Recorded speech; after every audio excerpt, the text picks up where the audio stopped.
question we always ask when it came to traditional marketing: how many? What will be the reach? Whenever a television channel or a newspaper came to you, the first question as a marketer used to ask is, what is your reach? How many households in India do you reach out to? How many people do you reach out to? What is the TRP? You know, stuff like that. But when it came to online, I think what is crucial is who. Who are the people that you're targeting? Because online helps you do that. You can do behavioral targeting, you can do targeting based on the content, based on the demographic.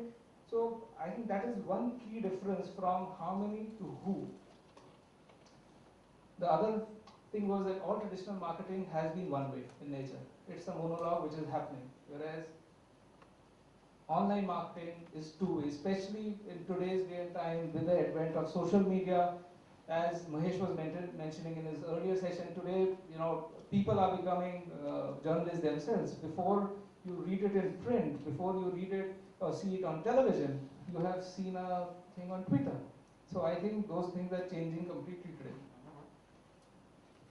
Traditional marketing has been about spray and pray. You know, spend 10 crores in television, in print, and then pray that, you know, some of these guys in my TG will see it, and some of them will come to my showroom and buy my product. So I guess that's what traditional marketing was all about. Yes, there were measures, and most of the measures were post the campaign. You would go to a market research agency, and then you will look at what is the preference to buy, what is the top of mind recall, but everything is after the event.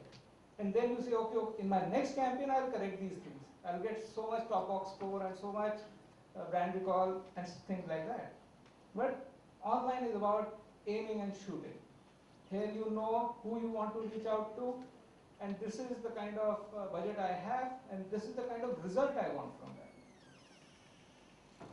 Of course, traditional marketing also leads to a high spillage, because if you put an ad in Times of India, even in Delhi, and you want to focus only on the South Delhi customer, can you do that? It's not so easy. While they might have the supplement which claim that they are very focused, but I have a feeling those guys don't read the supplements. So, you know, it has a very, very high degree of spillage, whereas online marketing has more or less no spillage. You can exactly decide which city, which state, and very soon which taluka, which district you want to focus on, and only reach out to that customer. You can figure out, filter down which IPs are originating from Kota in Rajasthan, and then only target them.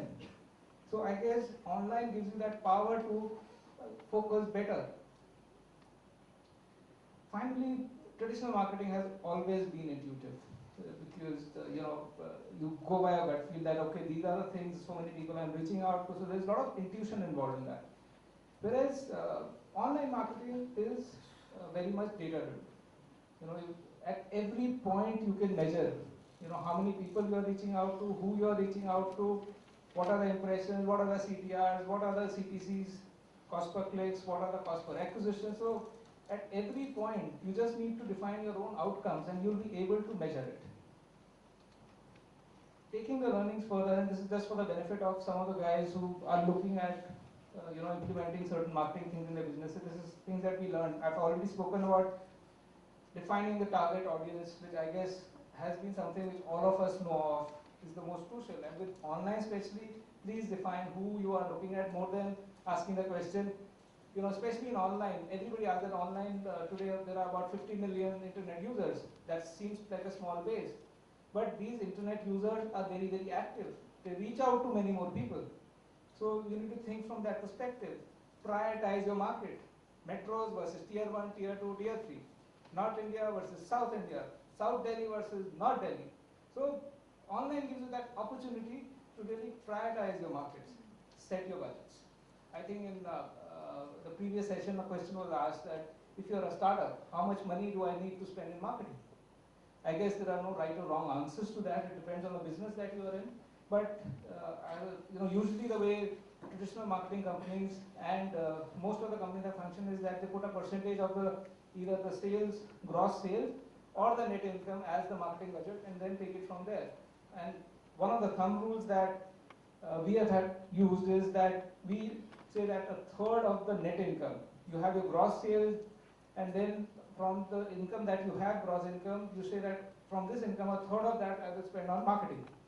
So that's more of a thumb rule, but you'll have to create your own thumb rule. This is a thumb rule we created for ourselves, but this is just to give you an idea that how certain assumptions can help you. So you will have to create your own thumb rules and then see what should be the budget for yourself. And finally, choose the media basis, a long-term strategy and a short-term strategy, whether you're looking at brand building, lead generation, transactions. So the overall strategy will be basis all of these combined. A critical thing is having defined the objectives, you need to define the outcomes. I think that's the most important thing. And this is true not only for online, whether you're doing online, offline, any form of marketing, you need to define the outcomes. And again, just breaking it up into two easy forms, short term and long term. Short term would be number of visits to the website, or number of calls to my call center, or my shop, number of walk-ins into the retail outlet. That will just help you quantify as to whatever you have spent, just create a metric for that. On a long-term basis, it could be I want to gain 5% of the market in the next 1 year. I want to gain 10% of the mind share in the next 2 years. I want to gain so much of the wallet share, so much of the word of mouth share. So these are the metrics that you'll have to create for yourself depending on the business that you are in.